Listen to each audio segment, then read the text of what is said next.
हवा में झूमती चुड़ैल की सुर्ख लाल आंखें हम दोनों को भारी भारी से घूरने लगी। विकास बहुत ही ज्यादा घबरा गया था। उसकी हालत इतनी खराब हो गई थी कि वो अपनी जगह पर ही पांव जमाकर खड़ा था। ये कोई बुरे सपने की तरह था, जैसे सब कुछ हकीकत नहीं, सिर्फ एक डरावना सपना था। लेकिन अभी सत्य सामने नजर आ रहा था। मैं थर्राते हुए तेज आवाज में चिल्लाया, विकास भाग यहाँ से। और मेरे इतना जोर से कहते ही उनके विचारों की श्रृंखला टूटी और उसमें साहस आया और वो दौड़ने लगा। विकास को भागता देखकर वो चुड़ैल, जो थोड़ी देर पहले कमसिन जवान लड़की थी, विकास की तरफ अपने पंखों को फड़फड़ाते हुए उड़ते हुए जाने लगी। विकास दौड़ते दौड़ते तालाब की दूसरी तरफ आ पहुंचा था। भागते भागते वो बार बार चुड़ैल को भी पीछे देखता जा रहा था कि अचानक उसका पांव वहां पड़े किसी पत्थर से टकराया। विकास अपना संतुलन खो देने की वजह से खुद पर नियंत्रण नहीं रख पाया और तालाब के दूसरी तरफ ढलान से नीचे गिरने लगा। थोड़ी देर गिरते गिरते वो दो पेड़ों के बीच उगे झाड़ियों में फंस चुका था। मैं उसे अकेला नहीं छोड़ सकता था। मुझे पता था कि अगर हमने एक दूसरे को अकेला छोड़ दिया तो हम दोनों कमजोर पड़ जाएंगे और उस चुड़ैल को हमें अपना शिकार बनाने में बहुत आसानी हो जाएगी। मैंने निर्णय किया कि इस परिस्थिति को हम दोनों को समझना था और हर चुनौती को डटकर सामना करना था। मैं भी उस तरफ भाग पड़ा जहां विकास गिरा था। वहां पहुंचते ही मैंने विकास को झाड़ियों से मुक्त कराया। मैंने जैसे ही विकास को मुक्त कराने के बाद उसको सहारा देकर उठाने की कोशिश की तो मैं हैरान हो गया। उसके चेहरे पर खरोंचों के निशान थे और उसकी आंखें बंद थी। मैंने उसको हिला डुलाकर उसको सामान्य स्थिति में लाने की कोशिश की, लेकिन मेरी हर कोशिश बेकार हो रही। मैं बिल्कुल ही परेशान सा हो गया। समझ में कुछ भी नहीं आ रहा था कि मैं अब क्या करूं। उसकी ये हालत देखकर सिर चकराने लग गया था मेरा। मुझे लगा कि अब हमारा अंत निकट है। उसकी नब्ज टटोलने के बाद अपने हाथों को मैं उसकी नाक के पास ले गया। मुझे इस बात को जानकर बेहद खुशी हुई कि उसकी सांसें चल रही थी अभी तक। वो डर के कारण बेहोश हो गया था। शायद उसे कुछ अंदरूनी चोटें भी आई थी। वो पंखों वाली चुड़ैल अब तालाब से थोड़ी दूरी पर ही थी और वहां से हमारी लाचारी को देखकर ठाके लगाकर हंस रही थी। आज तक कोई भी यहाँ से बचकर नहीं गया है और ना ही जाएगा। अब तुम लोग अपनी बर्बादी का मंजर देखने को तैयार हो जाओ। ये कहते ही वो और जोर जोर से हंसने लगी। इसे चुड़ैलों की पहाड़ी क्यों कहा जाता है, आज साफ नजर आ रहा था। जिसकी कल्पना अब तक कोरी लग रही थी, अब उसका वास्तविक दृश्य हमारी आंखों के समक्ष था। मेरा हौसला अब टूट रहा था। मैं विकास को ऐसी हालत में छोड़कर बुज़दिलों की तरह तो नहीं जा सकता था। आखिरकार हम दोनों दोस्त थे। दोनों ने साथ में मिलकर यहाँ आने का फैसला लिया था, तो मैं अकेले उसे छोड़कर अपनी जान कैसे बचा सकता था। तभी मेरे दिमाग में एक युक्ति आई। मैं विकास को वहीं छोड़कर तालाब की तरफ भागा। अपने दोनों हथेलियों को फैलाकर तालाब के जल को उसमें संचय किया और जल लेकर जाने लगा। लेकिन जैसे ही वो जल लेकर मैं मोड़ा, वो पानी ऊँटियों के बीच के दरारों में से नीचे गिरने लगा। तभी मुझे ख्याल आया कि मेरे पिट्ठू बैग के एक तरफ खाली पानी की बोतल है।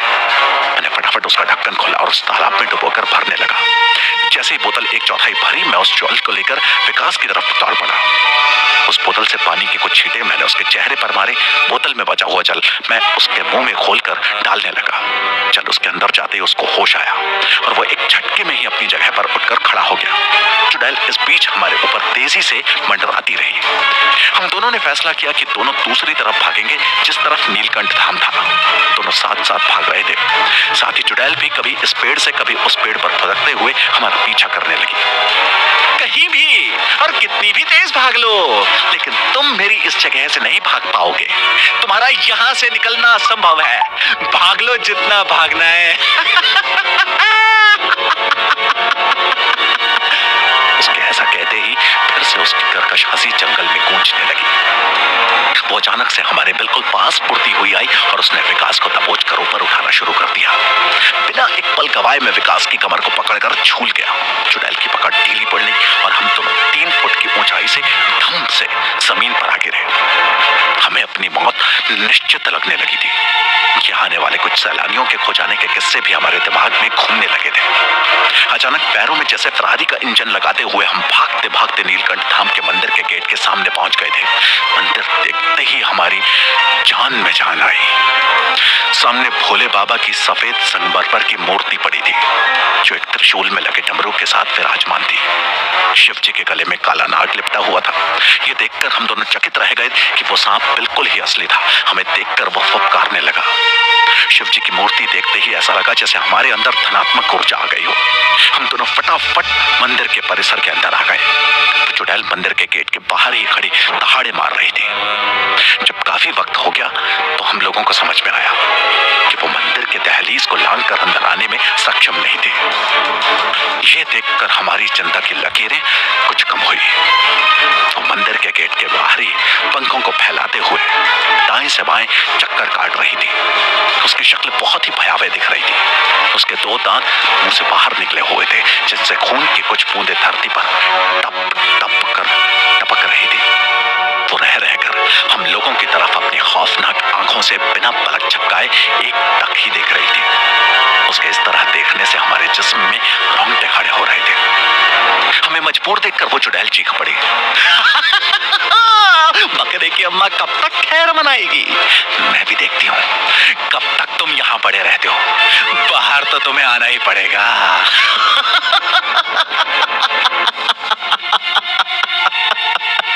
कहकर वो फिर जोर जोर से हंसने लगी। मैंने अपने आराध्य देव को याद किया और शिवजी से यहाँ से निकलने के लिए गुहार लगाई और चित्त को शांत करके आंखों को बंद करके यहाँ से बाहर निकलने का उपाय तलाशने लगा। थोड़ी देर बाद फरियाद करने के बाद मैंने जैसे ही अपनी आंखें खोली, बस थोड़ी दूरी पर ही शिवजी का एक और त्रिशूल दिखा, जिसका कुछ अंश कच्ची मिट्टी में धंसा हुआ था।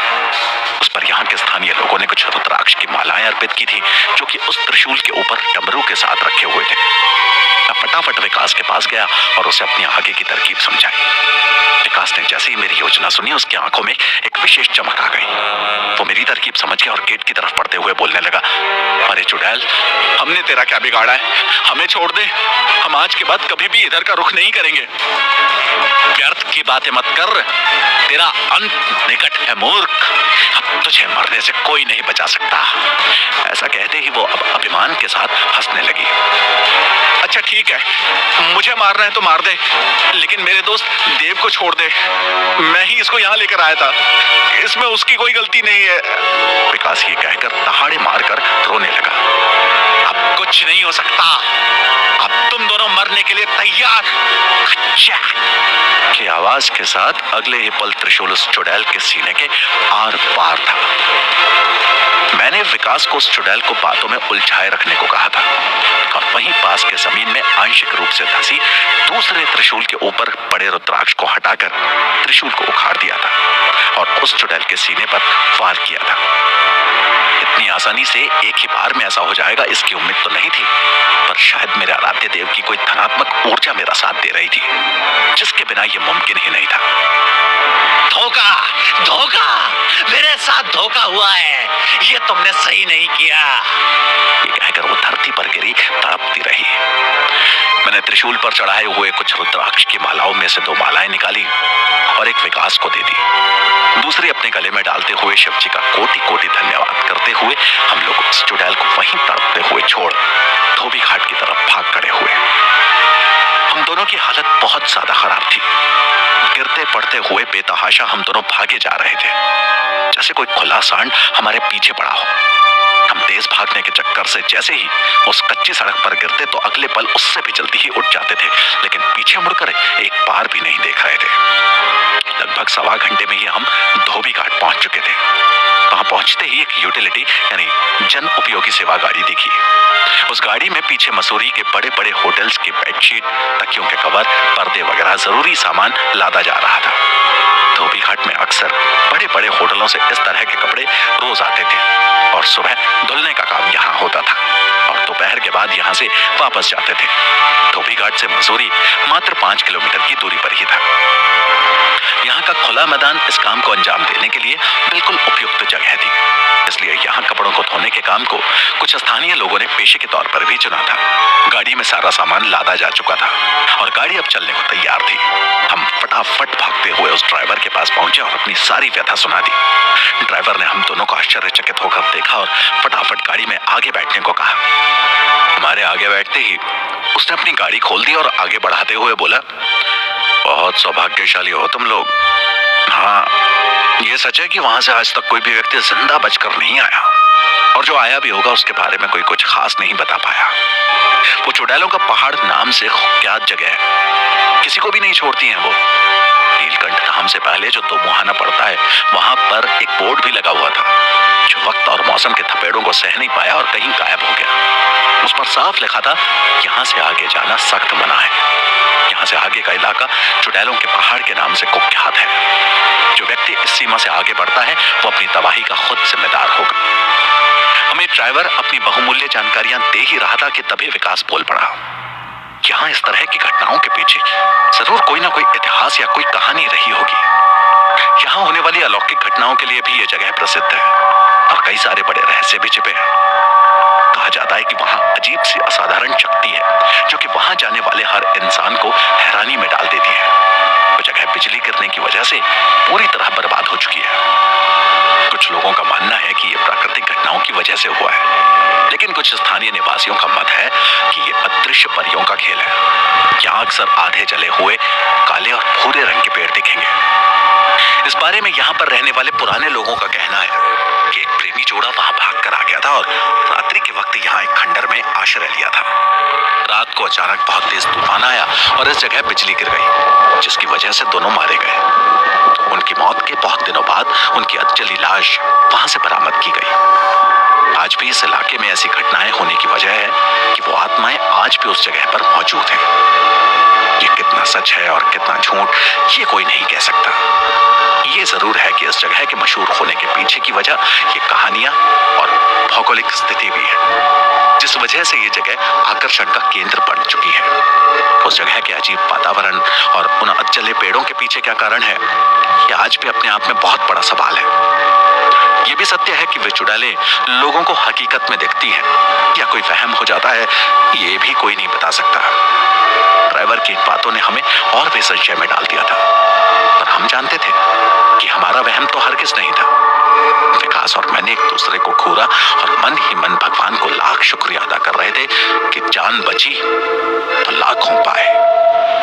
करीब सवा घंटे में उस यूटिलिटी वाली गाड़ी ने हमें वुडस्टॉक स्कूल तक छोड़ दिया। हम दोनों ने उस वाहन चालक का शुक्रिया अदा किया, फिर वहां से रिक्शा कर लिया जो हमें 20 मिनट में ही मसूरी के दूसरे छोर लाइब्रेरी के पास छोड़ चुकी थी। उस घटना के बाद से अभी तक हम संभल नहीं पाए थे। दिल कहीं ना कहीं उस हकीकत को काफी करीब से महसूस कर चुका था।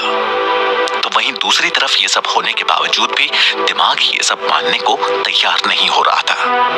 अब भी वहम तो हमें नहीं लग रहा था, क्योंकि एक साथ दो लोगों को एक ही वहम जायज नहीं लग रहा था। शहर की भीड़ में अपने आप को हम काफी हद तक सुरक्षित महसूस करने लगे थे। घड़ी में इस समय 6 बज रहे थे। इस घटना के बाद अब हम सिर्फ वापस अपने घर जाना चाहते थे। सत्य और वहम के बीच अब भी दिमाग घूम रहा था, जिससे हम अब भी उबर नहीं पाए थे। ये कोई किताबी कहानी लग रही थी, पर उसे इस तरह महसूस करना सपना तो हरगिज नहीं था।